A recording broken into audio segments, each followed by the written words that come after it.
All right, hopefully everyone can see this. So just briefly, the Florida Friendly Landscaping Program has 9 principles, which some of you may already be very familiar with. Number 1, right plant, right place. Number 2, watering efficiently. Number 3, fertilizing appropriately. Number 4, mulch. Number 5, attracting wildlife, which is what we're focusing on today. Number 6 also really ties in with that, is managing yard pests responsibly. We'll talk more about that as we go, and you'll start to see how that's relevant to this topic. Number 7, recycling in the landscape. Number 8, reducing stormwater runoff. And number 9, protecting the waterfront. So attracting and supporting wildlife is important because about approximately 1,000 new people estimated are moving to Florida each day. And this is predicted to increase with time. Our natural resources are being stretched thinner and thinner. And it's really time that we start planning now, to plan ahead and make some changes now in order to accommodate these changes. We need to conserve more water by following Florida-friendly landscaping principles. And we can all provide haven for wildlife in our communities to offset the loss of habitat that these species are experiencing as human population density increases. By 2060, an estimated 36 million people may be living in Florida, and about 7 million acres of what is now rural and natural lands could be converted by then to urban use. And just that area is an area equivalent to the size of Vermont. So that is a really significant amount of land that will be lost. And really the greatest threat to wildlife populations today is habitat loss and fragmentation. And pictured here is the federally threatened scrub jay, which is actually our state's only endemic bird. So this is the only place in the world where this particular bird actually exists. And it is under threat. So how can we all help? Well, we can help by providing food, cover, water, and space for these birds. Food is going to be all related to plants, basically. So installing more native vegetation in our landscapes provides food and cover for wildlife species. And once established, non-native plants typically require less care and fewer resources to maintain than their non-native counterparts do. For example, native plants generally do not get fertilized. So that is a really big plus. Native plants have adapted to Florida conditions and have evolved with native animals. They tend to have better resistance to pests and diseases and require fewer pesticides. Always remember, right plant, right place. That's a very important part of the 9 principles. And do your research before you purchase plants, because even natives can be planted in the wrong place. Some native plants really require really wet soil, for example. So if you don't know that ahead of time, you could put that plant in the wrong place. Do keep in mind that native plants still do need to be watered in for the establishment period, just like any other plant. But once established, they tend to be able to go without irrigation. Just a few words about turf in your landscape. Turf does have its purpose for filtration purposes, for erosion control. It's really good at that, and for play areas for children and pets. But turf, of course, really provides very little in the way of food and certainly very little cover for wildlife. So also the spraying of pesticides that tends to go hand in hand with turf ownership can be very, very detrimental to the health of birds and other wildlife, especially the insects that the birds really need to eat. So you can consider reducing the mowing frequency in low visibility areas of your yard whenever possible. And try using ground covers in areas where turf will not grow well or is difficult to maintain, shady areas under trees, and sloped areas. Always remember, right plant, right place. You can also create very beneficial corridors or islands of vegetation to provide this food and cover that's so necessary for birds and other wildlife to reduce the amount of heavily maintained turf grass that you have on your property. If you happen to have an HOA situation where you live, remember, you always have to get approval from your HOA. Their architectural review board or architectural review committee will have to approve any changes that you make in your landscape. If you start making changes without their approval, they could very well fine you for that. So I always like to mention that every time we talk about landscaping. So really, you can think about your landscape as a wildlife habitat. Ideally, that's what it should be. So you can create a very natural habitat to support wildlife by adding more native plants and by not pruning and hedging them the way that a lot of non-native plants are traditionally cared for, with a lot of power equipment that shapes them into these tight little boxes. If that's constantly taking place, that is really going to discourage wildlife of any form from wanting to enter your yard. And of course, using pesticides is definitely a no-no when it comes to attracting wildlife to your property. Here are examples of some very nice Florida-friendly yards that you can see are very welcoming to birds and other wildlife. And again, really, we should all start to think about our landscapes as being part of the overall ecosystem rather than something completely separate from it. Here is the backyard of one of our master gardeners. This is a drone view of it. She has really an exemplary backyard for wildlife, as you can see, with lots and lots of native foliage. The islands of vegetation that I mentioned are very, very important for wildlife. It makes them feel more comfortable. It makes them feel less vulnerable. And of course, it provides a lot of food and a lot of shelter. You can easily break up expanses of lawn with this sort of method. You can just kind of remove a large portion of turf grass and kind of make yourself a shape out of like long garden hoses or something of that sort. And then you can kind of plan it out that way and create a lovely island that can be a refuge for many different species of birds. Another important aspect of it is increasing the vertical layering in your landscape. So you want to start with a ground cover layer of plants that are about 6 inches high to about 1 foot high, and then a foreground that goes from 1 foot to about 2 feet high, and mid-ground plants that go from 2 to 5 feet high, and then your background, which would be your taller trees that are the 5 foot and taller plants. Here are a few more examples of vertical layering in actual shapes. And a lot of people don't realize, really, native plants provide so much for birds. Native plants and birds have evolved together.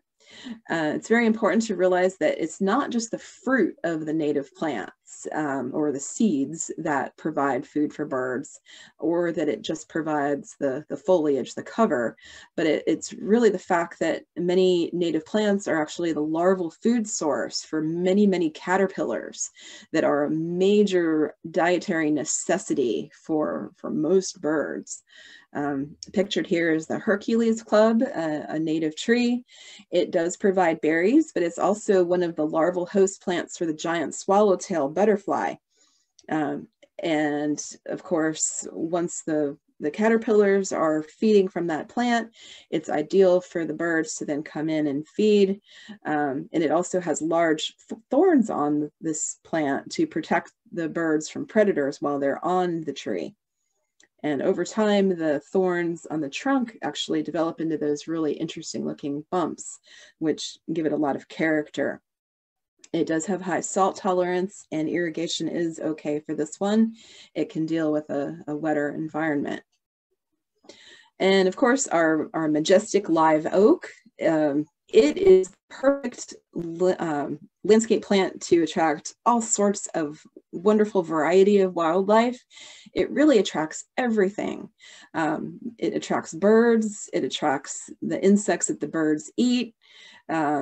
It's just an amazing source of support for an ecosystem. So really always try to retain and support your live oaks on your property.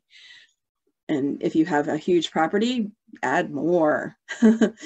Firebush is another fantastic plant. It can also attract hummingbirds, and it does provide berries that are tasty for birds. Again, the live oak, it provides habitat for about 100 different species of animal. So it's really incredible. There are periods of the year where it is sort of converged upon by tent caterpillars, but tent caterpillars are wonderful bird food. So it doesn't really become a problem for the tree at all. The tree can just shrug off an infestation of tent caterpillars for the most part. So that's never something that you'd want to have somebody called out to spray for. The birds will be all over it though. We'll talk about the need of caterpillars for birds in a little while. But it is an excellent source of all sorts of insects for birds, spiders as well. Live oaks are just loaded with life, and that's really what you want in your landscape. Firebush, again, probably one of the best shrubs for wildlife in Florida. The pollinators love it. The hummingbirds will come. The fruit is very tasty. Humans can actually eat the fruit. If you don't have one already, what are you waiting for? Do be aware that unless you do buy it at an actual native plant nursery, we have 2 local native plant nurseries. You may be getting a non-native variety, and we don't really recommend those. You really want to try to get the native one from a native plant nursery. The flowers tend to be a little more yellow, a little smaller, and the leaves are a little smaller and more glabrous or hairless than the native firebush. So if you have a firebush currently, if you didn't buy it at a native plant nursery, it may be the non-native one. Pigeon Plum is the sister of the sea grape, and it's really an underutilized tree that really has a lot of value for wildlife in the landscape. It provides fruit for birds as well as mammals. It gets to be about 30 feet tall with about a 20-foot spread. It does have a kind of low cold tolerance, so it's more of a 10B, so it's better suited to the more western areas of the counties. Like sea grape, it is dioecious. It will produce fruit, and it may require training when young to avoid having multiple trunks. It is highly salt tolerant, as the sea grape is as well. And our native mulberry, there is a monoecious one, which means that you can get one that has both male and female flowers on the same tree. If you happen to end up with a dioecious one, which means that the male and female flowers are on separate trees, then you will need to have trees of both sexes in your yard to have fruit. There is also a monoecious dwarf that is an ever-bearing cultivar that stays smaller, really smaller than 15 feet. So it's quite a nice little tiny tree, and it produces fruit for several months on end. The non-dwarf one does get quite tall, up to 50 to 55 feet maximum. Just keep in mind that once the birds discover it fruiting, you may not get much fruit for yourself because birds really love mulberries. They do have low salt tolerance. The ubiquitous sable palm is our iconic state tree of Florida. Even though it's a palm, it's not really a tree. Its fronds provide roosting space, and its long cascading white springtime flowers support many pollinators, which also feed the insectivorous birds. It's a huge crop of berries, which also supports many of the fruit-eating birds. And you may well see most of them under 50 feet. Hardly ever do they do they grow taller than that. You don't want to over prune them. Always keep in mind with palms that on any palm at all, you never want to take off any fronds that are not brown. So even if they're yellow, you want to retain those fronds on that palm. Flatwoods Plum, Prunus umbellata. It is also called hog plum, and it's a very valuable wildlife tree that is quite underused in landscapes. It thrives as an understory tree, meaning that it really likes to kind of live more in the shade or partial shade of other larger trees. That's where it lives in its natural environment. It will get to be about 20 feet tall. It is one of these deciduous trees. So in winter, it will drop all of its leaves, and then it will go into full bloom in February. And that is when it attracts all the pollinators. So, and of course, birds will come for both the pollinators that are attracted to it, as well as the fruit. It does tend to sucker, but not as much as its closest relatives. Tent caterpillars will appear. And as I mentioned before, tent caterpillars are a really valuable food source for birds.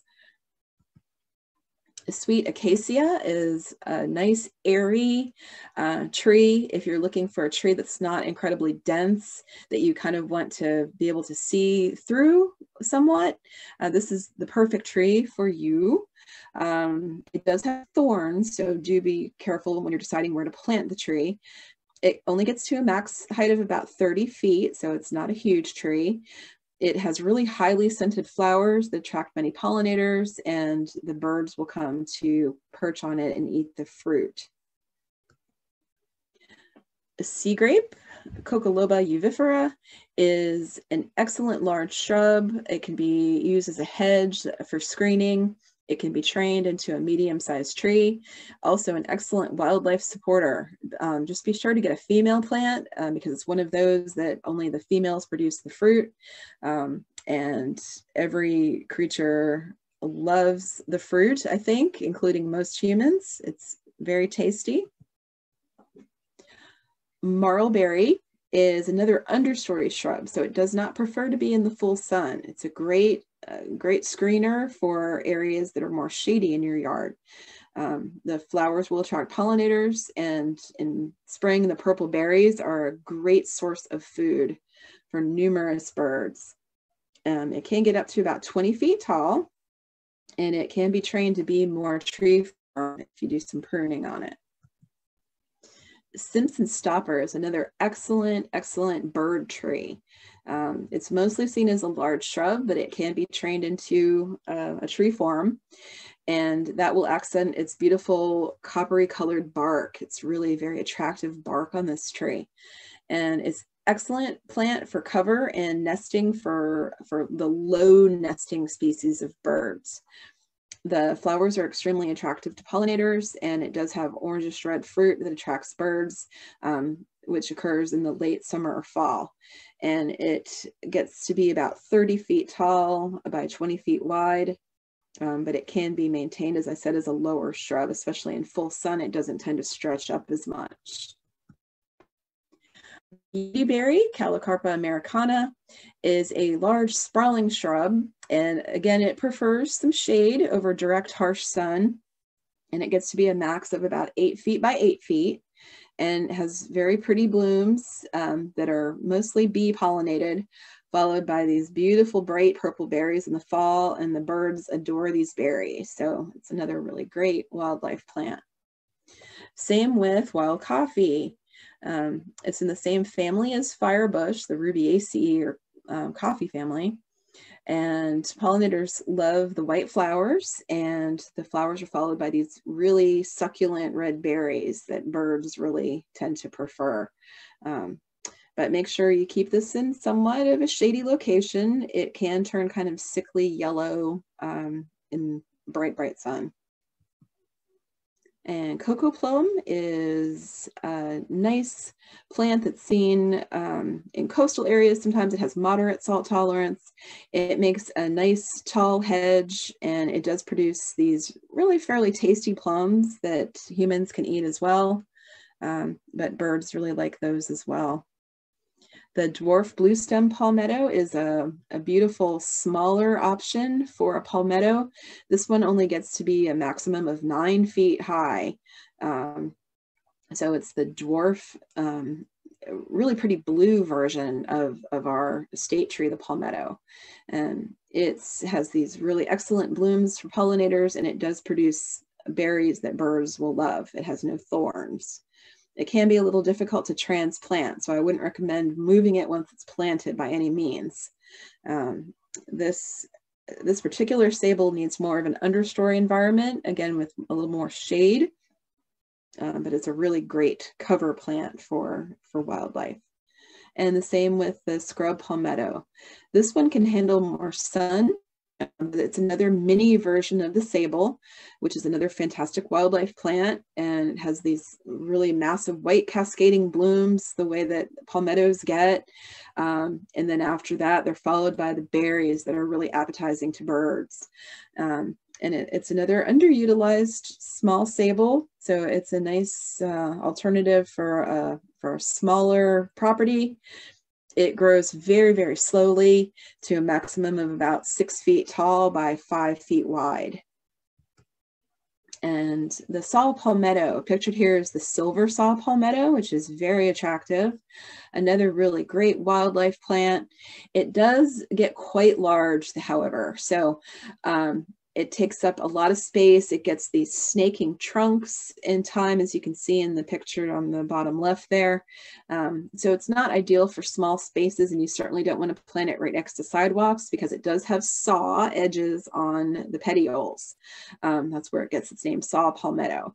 But it does provide excellent wildlife cover and produces fruit that attracts birds, and is one of the best plants for being the anchor to one of these islands for habitat. And the Yelpin holly, Ilex vomitoria, also another excellent wildlife plant. Again, bear in mind they are dioecious, meaning that male and female flowers are on separate plants and only the females can produce fruit. With the dwarf form, the nana, they're only male, so they do not produce fruit at all. But for weeping forms like the cultivar pendula, it's a really great wildlife perch for birds. The form of it lends itself well to that. And here are a couple of other native hollies, the dahoon and the East Palatka hollies. Of course, again, they have to be female to produce berries, but birds that are mainly frugivores, such as the cedar waxwing, are really, really very attracted to holly berries. So, but you do definitely, for dahoon, you need both male and female plants nearby, close proximity to one another, in order for that female to produce fruit. The East Palatka females do produce fruit on their own. They don't need a male.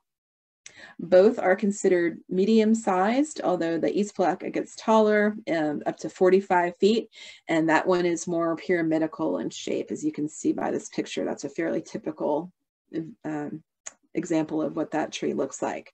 And they get to be more like 30 feet tall, and both moderately to low salt tolerance on those.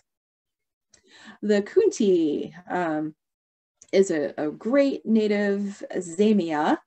This one is Zamia floridana. If you like that look, this is definitely the zamia for you. The mockingbirds and blue jays eat the orange Kunti seeds. These are quite toxic to people and dogs and other animals, so do consider that before adding a Kunti to your yard. It is possible to remove the seed cones before they start to fall apart and become problematic, but they do make good food for birds. And it's also the larval host plant for a certain Atala butterfly in Florida. The muley grass, it makes great cover for wildlife, and the seeds do attract birds. And it's really outstanding when it blooms in the fall. So late October all through November, it's kind of in its full glory of these purple plumes. It's very tolerant of any landscape conditions, and it's also very highly salt tolerant. And Fakahatchi grasses. There are 2 different types of Fakahatchi grass. Tripsacum dactyloides is the large Fakahatchi grass, which gets to be a pretty massive size of about 6 feet high and 6 feet wide, very large for a grass. And Tripsacum floridana is the dwarf, which gets to be only about 4 feet by 4 feet. So much better choice for a smaller yard. They provide great cover, and it's also the larval food source for the Bissus skipper butterfly. And birds will eat the seeds, so it makes a good bird plant in that sense. And also the birds may come in to eat the caterpillars of the Bissus skipper. So it's kind of a win-win and requires very little maintenance, and it's an extremely tolerant plant of all conditions. And our native passion vine, Passiflora incarnata, also called the maypop vine. This native Passiflora actually does produce edible fruit, and it is a larval food source for native butterflies. So it will bring in birds to eat the caterpillars as well as the fruit.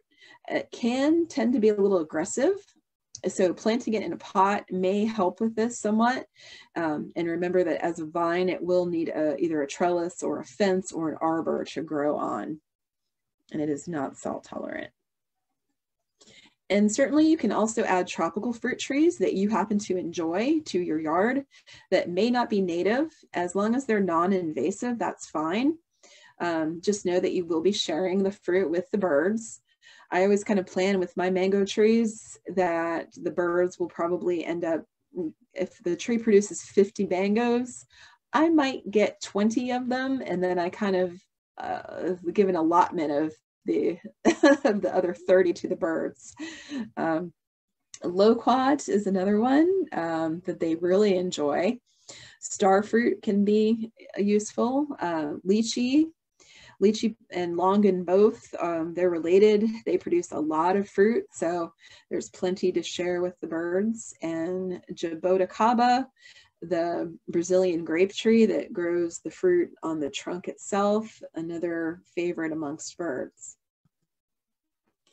And of course, our native nectar producer plants attract the hummingbirds. So plants like tropical sage, native wildflower, Salvia coccinea, will bring in the hummingbirds, as will the coral honeysuckle vine, Lonicera sempervirens, and the coral bean, Erythrina herbacea.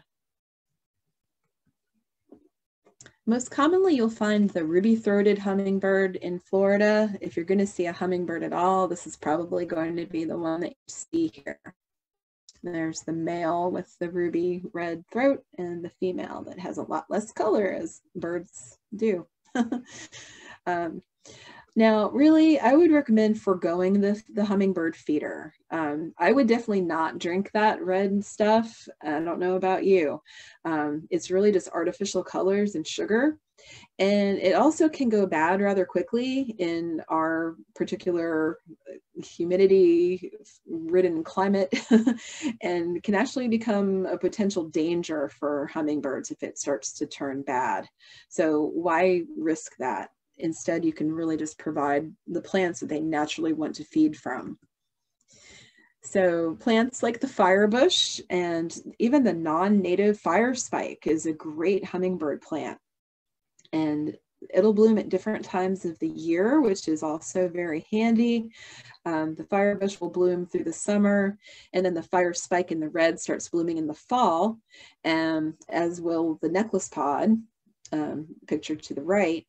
And then the fire spike in the magenta color is the latest bloomer, and it starts blooming in the winter. So if you kind of combine these plants, you'll have hummingbird food for pretty much most of the year. And really, the one thing that I really want to stress today is that birds really need caterpillars. Birds need insects. A chickadee that is the weight of just 4 pennies must feed their young between 6,000 and 9,000 caterpillars in just 16 days to get them to the fledgling stage. So think about that for a minute. Think about the times that you have thought, oh my gosh, I'm so tired, I'm so busy. But I don't think any of us are as busy as a single chickadee trying to bring their little babies to fledge. So they bring their caterpillars to their chicks every 3 minutes from 6 a.m. to 8 p.m. And so they have to be able to find these insects as they're going out and searching for them, right? So really, we really need to try to limit our use of insecticidal sprays because birds really rely upon insects. And did you know that 80 to 90% of a hummingbird's diet is actually insects and spiders? And that this is true for actually 90% of all land-dwelling birds. One other strategy that we can all use is to plant a pollinator garden to benefit the birds. It benefits the pollinators, but it also will bring in many different species of birds, looking for a few of those extra insects to pick off. So a thriving pollinator garden will attract a multitude of insects, not just the butterfly larvae, but also moth larvae, beetles and beetle larvae, spiders who also come in to eat the insects, and the birds will come and eat some of them. And just do keep in mind that a lot of the butterfly larvae are protected against bird predation by the chemicals that they produce that make them taste bad to birds. That native wildflowers are one of the main components of a good pollinator garden. And that will actually also provide the natural seed for birds. And as long as they're native wildflowers, they will not have been treated with systemic pesticides. So that way you're ensuring that the seeds the birds are going to be getting is not contaminated with pesticides. Pollinator gardens just really simply increase the diversity of life in your landscape. A lot of birds are big insect eaters. So some of the Florida birds that have a diet heavy in insects include goldfinches, hummingbirds, chickadees, titmice, or titmouses, I'm never sure what the plural is of that, cardinals, grosbeaks, warblers, blue jays, sparrows, vireos, wrens, mockingbirds, cuckoos, woodpeckers, screech owls, summer tanagers, flycatchers, eastern bluebirds. I mean, just many, many, many more. So they're really very dependent upon insects. So bird feeders, if you have a lot of different plant diversity in place, which will be bringing in all these different insects as well, you really should not really need to use a bird feeder if you're providing the optimum conditions in your yard. Really, your whole yard will essentially become a bird feeder. And there are some actual drawbacks to bird feeders that people are probably not aware of. So if you find that you must use one, make sure that you pick your bird feeders very carefully, because improper bird feeders can actually do more harm than good. If you have one that's like this one pictured here, see how open that is? In our climate, it rains so much here, right? I mean, during the summer particularly, we have 4 to 5 months sometimes of near daily rainstorms. Even in the winter right now, it's raining every few days, you know? It rains a lot here, and even when it's not raining, it's just damp a lot of the time and very humid. So bird seed can actually become contaminated very easily. Even when it's just damp, it can become toxic to birds, and people don't realize that. They'll put out this huge thing of bird seed that's just sitting out there for a while, and it does actually become contaminated. So you could be feeding birds, you may not see a bird take it and then drop over, but you're probably not doing them any favors if you're just leaving a huge amount of bird seed out there for them. So you want to pick one that can be cleaned very easily, and choose a type I would recommend that can only be partially filled rather than a big capacity. You really don't want a high capacity feeder. And of course, being squirrel proof is probably a myth. The best bird feeder that I tested back when I was feeding birds was this one, really. And for 2 simple reasons. It's plastic, it's very easily cleaned. You can see what's in there. You can scrub it out very easily with soap and water. It will not rot out like rain. It will not hold in things like wood might that could become dangerous contaminants. And best of all, with this particular one, you can just fill the little ends here where the arrows are pointing. and it has little perches there so they can just pick off what you put in there.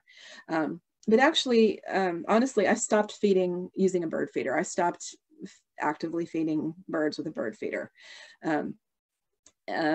That's because I started providing so many plants in my yard. I felt like I had already provided everything passively. I no longer needed to do anything active to feed the birds. Providing a bird feeder is kind of on the edge between actively and passively feeding.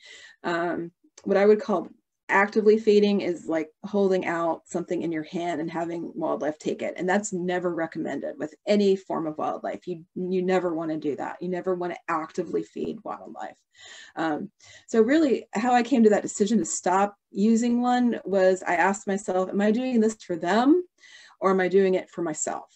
And when I really thought honestly, it was really because I wanted to see them through my window. I wanted to see them more and enjoy them more. So I realized that that was my motivation, and it was about me and it wasn't about them.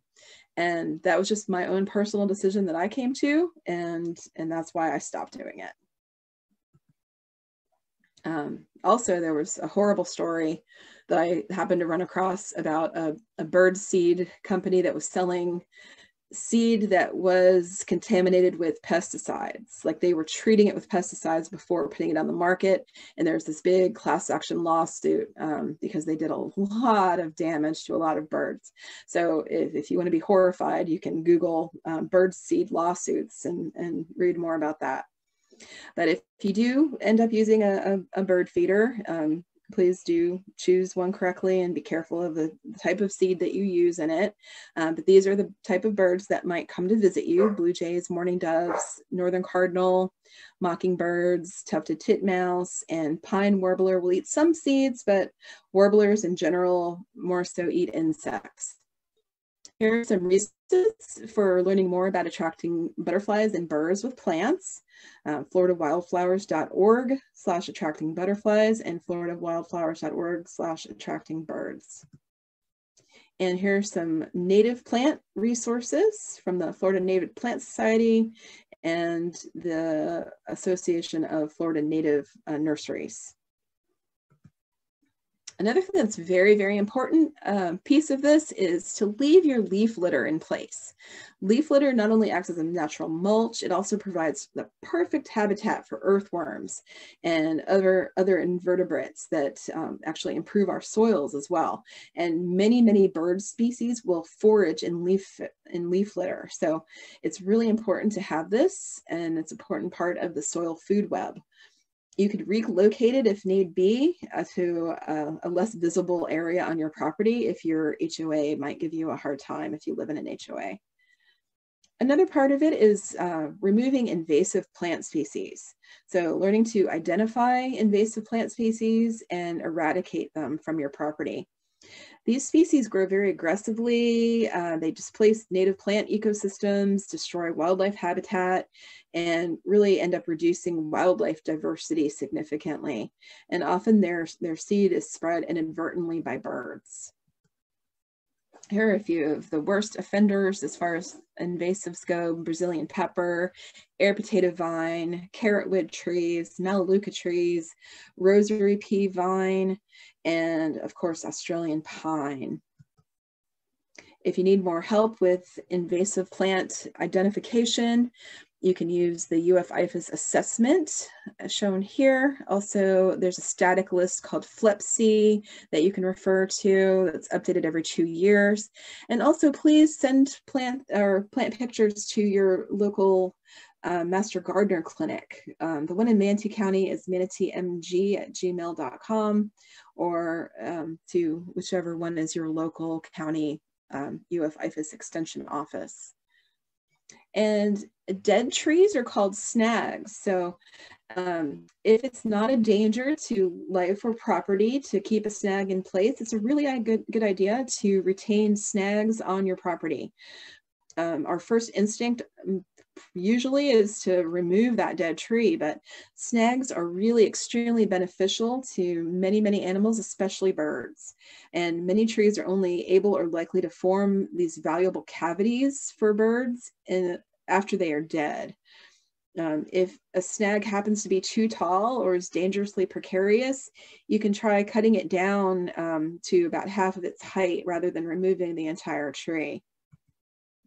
They support a huge variety of wildlife, especially when they do start to develop these cavities.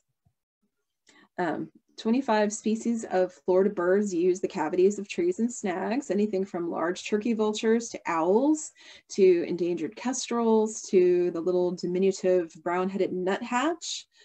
These are all little guys that might inhabit your hollow of your snag. In Florida, we have 5 species of permanent resident owls: the barn owl, the great horned owl, the barred owl, the burrowing owl, and the screech owl. And I don't know about you, but owls really, I just adore owls. If you can't provide a snag, you could try providing a nesting box. Sometimes you may have to modify the hole and drill the hole a little bit larger so that the species that use it are not limited, so that you can get the larger birds in there, like the larger owls. This particular larger box was made for barn owls. Some more options for the cavity nesting species. There's one here that you can actually buy that comes with a camera. Providing water is also incredibly important. Try to avoid using bird baths that have slippery edges, though. You want to use something that the little bird feet can get a good purchase on. You also do not want to use bleach or any chemicals ever to clean your bird bath. Just scrubbing it down every few days with a textured sponge will remove any kind of algae, and that's really what you want to do. And the lower the bird bath, generally, the more open the area should be around the bird bath. Ensure that the water is always clean and fresh and plentiful. The sound of running water pretty much will guarantee that you will have wildlife visiting your property.